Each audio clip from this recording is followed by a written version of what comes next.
თქვენი აზრით რამდენად მნიშვნელოვანი არის ისტორიის სწავლა მოზარდებისთვის, არა მარტო მოზარდისთვის, უფროსებისთვისაც.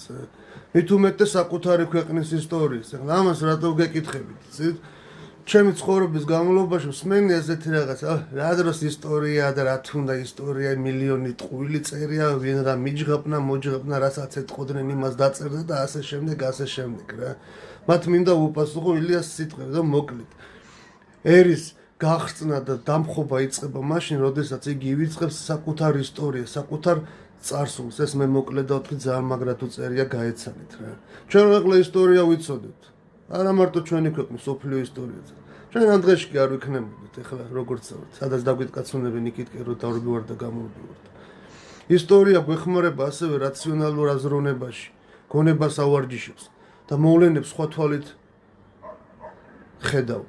მარტო ისტორიის არ არის რა ბოლო წელს რომ მოემზადებით მე-11 კლასში, მე-12 კლასში და ჰოპ, ჩავაბაროთ გამოცდები და მორჩა ისტორია. ეგრე არ არის გენაცვალეთ. ისწავლეთ ისტორია და შეხედეთ სხვა კუთხით მოვლენებს.